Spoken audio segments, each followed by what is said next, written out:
அனைவருக்கும் வணக்கம்மா. இன்னைக்கு நம்ம ஒரு நல்ல பதிவு தான் போட போறோம்.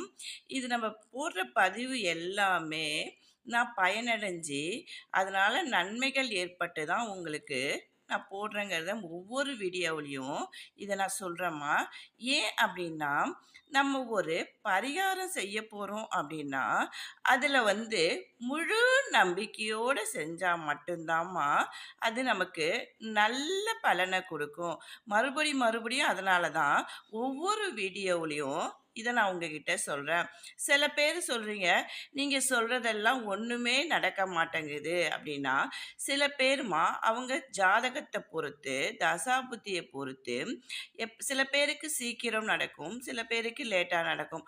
அதனால நம்மளுடைய பரிகாரங்கள தொடர்ந்து நம்ம செஞ்சுட்டு வரும்போது, கண்டிப்பா அதுக்கான பலன் கிடைக்கும். நம்பிக்கையோட செய்யுங்க.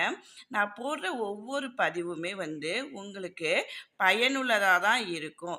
அதுவுமே நானு எனக்கு பயனுள்ளதா இருக்கிறத மட்டும் தான் பார்த்து, நான் எந்த மாரிலாம் எனக்கு நன்மை கிடைச்சது அப்படிங்கிறத பார்த்து தான் போடுறேன். அதே மாரி நீங்களும் இத பயன்பெறணும் அப்படிங்கிறதுக்காக தான் இந்த பதிவ நான் போடுறேன். சரி பாருங்க. இப்ப நான் போடுற இந்த ஒரு பதிவுமே ரொம்பலாம் செலவுலாம் நான் பண்ற மாரி போட மாட்டேம்மா. வீட்ல இருக்க பொருளு, அப்படி இல்லன்னா கொஞ்சம் ஒரு ரூ. 100 ரூ.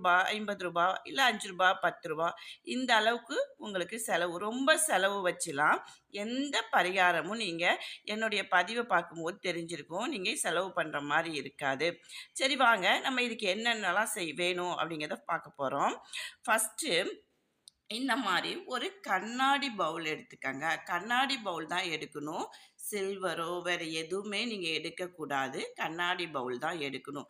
ஏன் அப்டின்னா, நம்ப கண்ணாடி பவுல்ல என்ன ஊத்தி வச்சாலும், அது நமக்கு அப்படியே திருப்பி உள்ள இருக்க அளவும் சரி, என்ன பொருள் இருக்குங்கிறத அப்படியே நமக்கு காமிக்கும். அப்படிங்கிறதுக்காக தான் இந்த பதிவுக்கு நம்ம இந்த கண்ணாடி பவுலா இருந்தாலும் சரி, இந்த மாரி கண்ணாடி கிளாஸா இருந்தாலும் சரி, நீங்க எடுத்துக்கங்க. அப்புறம் எண்ணெய், நல்லெண்ணெய் தான் எடுத்துக்கணும். வேற எந்த எண்ணெயும் நீங்க இதுக்கு பயன்படுத்தக்கூடாது. நல்லெண்ணெய் மட்டும் தான் எடுத்துக்கணும். அது சாமிக்குன்னே எண்ணெய் இருக்குது. 5 வகை எண்ணெய்லாம் சொல்றாங்க. அதெல்லாம் வேண்டாம். நீங்க சுத்தமான நல்லெண்ணெய் மட்டும் எடுத்துக்கங்க. ஏன் அப்படின்னு சொல்லி பார்த்தோம்னா, 5 வகை நல்லெண்ணெய்ன்னு சொல்லி கடையில குடுக்குறாங்க. பட் அது நல்ல எண்ணெயா இருக்க மாட்டேங்குது. சில பேர் அதில கடலை எண்ணெயெல்லாம் கலந்து குடுத்துடுறாங்க. கடையில என்ன பண்ணாங்கன்னா, இந்த மீந்த எண்ணெய் எல்லாத்தையும் சேர்த்து கலப்பட எண்ணெய்ன்னு சொல்லி சாமிக்குன்னு குடுக்குறாங்க. அதெல்லாம் நீங்க வாங்க வேண்டாம். நல்ல சுத்தமான நல்லெண்ணெயே பார்த்து வாங்கிக்கங்க. அது போக உங்களுக்கு ஒரே ஒரு ஜாதிக்காய் மட்டும் தான்ப்பா தேவை. வேற எதுவுமே தேவையில்ல. நான் 2 எடுத்துருக்கேன். உங்களுக்கு 1 போதும். நீங்க எத்தனை இடத்துல வைக்க போறீங்களோ, அத்தனை இடத்துக்கு அத்தனை காய் வச்சுக்கங்க. ஆனா, ஒரு கண்ணாடி பவுல்லுமே நம்ம 1 மட்டும் தான் போட போறோம். சரி வாங்க.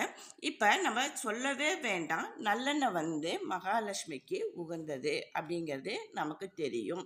அதில நல்லெண்ணெய எடுத்துக்கிட்டோம். அடுத்து நம்ம ஜாதிக்காய அப்படின்னு சொல்லி பார்க்கும்போது, ஜாதிக்காங்கும்போது அது எவ்வளோ ஒரு பாசிட்டிவ் எனர்ஜிய குடுக்கும் அப்படிங்கிறத, நீங்க செஞ்சு பார்த்ததுக்கு அப்புறம் நீங்க உங்களுடைய கருத்துக்கள தெரிவிக்கலாம். இதில நீங்க சந்தேகத்தோட தெ செய்யவே வேண்டாம். மறுபடியும் சொல்றேன். சந்தேகத்தோட எதுவுமே நீங்க செய்ய வேண்டாம். ஜாதிக்காய் இது நமக்கு உள்ளேயும் அவ்ளோ பயன குடுக்கும். வெளியிலயும் நம்ம முகத்துக்கு அதாவது முகத்துல பூச பூச நம்ம முகம் அவ்வளவு பொலிவு பெறும். நீங்க இத முயற்சித்து பார்த்தவங்களுக்கு தெரியும். இப்ப நம்ம முகத்துல பூசும்போதே அவ்வளவு நம்ம முகத்த அழகுபடுத்துகுது அப்படிங்கும்போது, இது நம்ம ஒரு பரிகாரத்துக்கு பயன்படுத்தும்போது, நம்மளுடைய வாழ்க்கைய எவ்வளவு அழகுபடுத்தும் அப்படிங்கிறதுக்காக தான் இத நம்ம பரிகாரத்துக்கு இப்ப பயன்படுத்த போறோம். இதுல நமக்கு 2 விஷயங்கள் இத நம்ம பயன்படுத்திக்கலாம். உங்களுக்கு தேவை அப்படின்னா அத பயன்படுத்திக்கலாம். அப்படி இல்லன்னா இன்னொரு பயனும் நான் சொல்றேன். அத நீங்க பயன்படுத்திக்கலாம். இப்ப நம்ம என்ன பண்ண போறோம் அப்படின்னா, இந்த கிளாஸ் எடுத்துக்கிட்டோம். இந்த கிளாஸ்ல நல்லெண்ணெயை எடுத்து நீங்கள் முழுமையாக இதில் எண்ணெய் ஊற்றணுங்கிற அவசியம் கிடையாதும்மா. உங்களுக்கு தேவையான அளவுக்கு, அதாவது ஒரு கால் அளவுக்கு எடுத்துக்கோங்க, இல்லை முக்கால் அளவுக்கு எடுத்துக்கோங்க. இந்த ஜாதிக்காய் அதில் போட்டு முழுகிற அளவுக்கு இருக்கணும். அந்த அளவுக்கு இருந்தால் போதும். புரியுதுங்களா? நீங்கள் நிறைய இந்த கிளாஸ் ஃபுல்லாக போடணுங்கிற அவசியம்லாம் கிடையவே கிடையாது. இப்போ என்ன பண்ணுறோம், இந்த எண்ணெயை அதில் ஊற்றிட்டு இந்த ஒரே ஒரு ஜாதிக்காவை நம்ம அந்த எண்ணெய்க்குள்ளே போட்டுற போகிறோம். போட்டுட்டு உங்களுடைய சாமி படத்துக்கு முன்னாடி நல்லா கவனிச்சுக்கணும். உங்களுடைய சாமி படத்துக்கு முன்னாடி வச்சிருங்க. இதை மூடவோ எதுவுமே பண்ணக்கூடாது. திறந்த வழியாக வைக்கணும். நான் சொல்லியிருக்கேன், முன்னவே சொன்னேன், ஒரு இடத்துல வைக்கிறதுனா ஒரு ஜாதிக்காய் போதும். இல்லைம்மா எங்களுக்கு ரொம்ப பிரச்சனையாக இருக்குது, பணமே தங்க மாட்டேங்குது, வீட்டில் ஒரே சண்டை, இது எல்லா விஷயத்துக்கும் இந்த ஒரு பரிகாரம் போதும்ப்பா. அதாவது நம்ம சொந்தக்காரங்களோட சண்டை, நம்ம அண்ணன் தம்பி கூட ஒற்றுமை இல்லை, பணப்பிரச்சனை, கணவன் மனைவி நிம்மதியாக இல்லை அப்படின்னு சொல்கிறவங்களுக்கு எல்லாத்துக்குமே இது ஒரு நல்ல பதிவாக இது உங்களுக்கு அமையும் அப்படிங்கிறதுக்காக தான் போடுறேன். இந்த எண்ணெயை நான் இதில் இந்த கிளாஸில் போட்டுட்டு என்ன பண்ண போகிறோம் அப்படின்னா, சாமி படத்துக்கு முன்னாடி ஒன்று வச்சுக்கோங்க. இன்னொன்று என்ன பண்ணணும்னா, உங்களுடைய வரவேற்பறை, அதாவது இது கண்ணாடி கிளாஸுங்கிறதால கொஞ்சம் கவனமாக இருக்கணும். அதாவது குழந்தைங்க இல்லாத இடமா பார்த்து, மறைவாக இருக்க இடமா பார்த்துங்க. இப்போ சுவாமி படம்ங்கிறது அலமாரி மேலே நீங்கள் வச்சிட்டிங்கன்னா குழந்தைங்களுக்கு எட்டாது இருக்கும். அந்த மாதிரி உங்களுக்கு எங்கெல்லாம் தோணுதோ அந்தந்த இடத்துல கால்படாத இடமா, அது குழந்தைங்க இல்லாத இடமா பார்த்து ஒரு 2-3 இடத்துல வச்சுருங்க. இந்த எண்ணெயை ஊற்றி ஒரு வாரம் ஃபுல்லாக நீங்கள் வச்சுருங்க. ஒரு வாரம் ஃபுல்லாக வச்சுட்டு இதை நீங்கள் ஒரு நாள் வைக்க வைக்க உங்கள் வீட்டில் உங்களுக்கே தெரியும் நல்ல நல்ல விஷயங்கள் நடக்கும். அதாவது நெகட்டிவாக, அதாவது இது நடக்காது, இது போகாது அப்படிங்கிறது எந்த நேரம் பார்த்தாலும் சில வீட்டில் சண்டை சச்சரவாகவே இருந்துகிட்ருக்கும். அந்த பிரச்சனைகள்லாம் இருக்கவே இருக்காது. இதெல்லாம் உங்களுக்கு நல்லாவே தெரியும். சரி, இதை ஒரு வாரம் ஃபுல்லாக வச்சுட்டோமா, நாங்கள் என்ன பண்ணுறது இந்த எண்ணெயை? ஒன்றுமே நீங்கள் இதை பண்ண வேணாம்.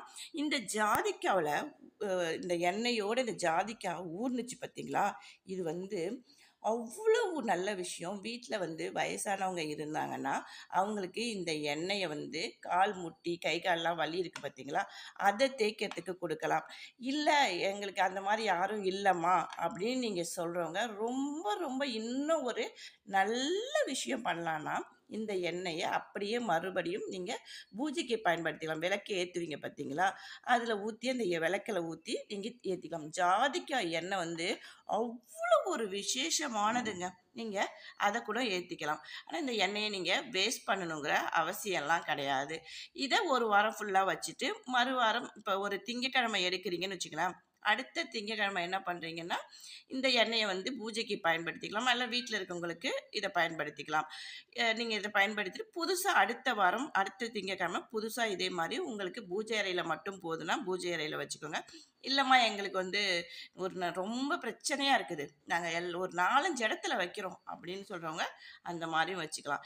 இதை வச்சுட்டு நீங்கள் ஒரு நாளுமே ஒரு நல்ல விஷயங்கள் நடந்துகிட்டே இருக்கும். நீங்கள் செஞ்சு பார்த்துட்டு இந்த பதிவை அதுக்கப்புறம் உங்களுடைய கருத்துக்களை நீங்கள் இதில் பதிவிடுங்க. எல்லாரும் நல்லா இருக்கணுங்கிற ஒரே நோக்கத்தில் தான் இந்த மாதிரி நாங்கள் பதிவு போட்டுட்ருக்கோம்ப்பா. அதனால் நீங்களும் இதில் பயனடையணும் அப்படிங்கிறத சொல்லிட்டு வாழ்க வளமுடன்.